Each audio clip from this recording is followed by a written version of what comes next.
এই রাস্তাটা কে কে চেনো বলো? এই রাস্তাটা হলো তারামার মন্দিরেই ভিআইপি গেট যাওয়ার রাস্তা। আর এদিকেই ছিল আমার একটা রিসেপশন ব্রাইড বুকিং। আমার স্টুডেন্ট আর আমি দুজন মিলে বেরিয়ে পড়েছিলাম। আর দেখো এটাই হলো তাদের বিয়ের গেট। আর ঠিক তার পেছনেই ছিল তারাপীঠ তারাতীর্থ বিদ্যা মন্দির। আর এই স্কুলেই কিন্তু আমি পড়েছিলাম। আমার অনেক স্মৃতি জড়িয়ে আছে। খুব মন খারাপও হয়ে গেল, স্কুল এখন অনেকটাই চেঞ্জ হয়ে গেছে।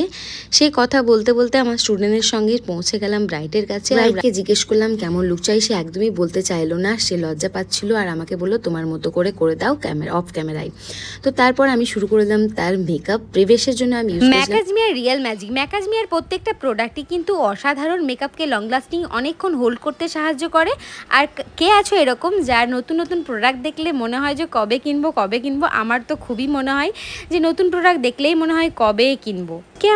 আজকে আমার রিসেপশন ব্রাইডের শাশুড়ি মা অত্যন্ত ভালো মনের মানুষ। আমাকে ডেকে পাঠিয়েছিল বিয়ের ঠিক 1 মাস আগে।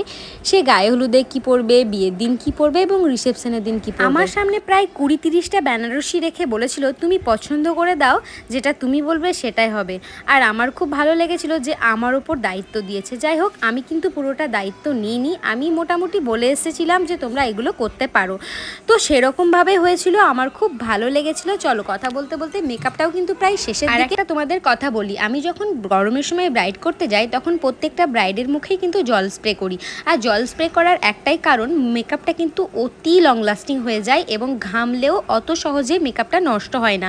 আর যখন জল স্প্রে করবে তখন একবার লক্ষ্য রাখবে যেন জলটা কচু পাতার মতো স্কিন থেকে ঝরে পড়ে, তাহলে জানবে যে তোমার যে টেকনিকে মেকআপ করেছো সেটা সাকসেস।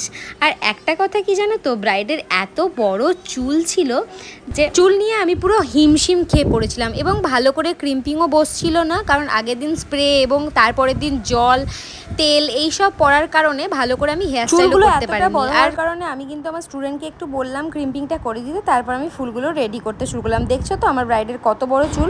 যেটুকুই হেয়ার স্টাইল করেছি সেটুকুই কিন্তু খুব কষ্ট করে করেছি, কারণ হেয়ারগুলো খুব চিপচিপে হয়ে গেছিলো।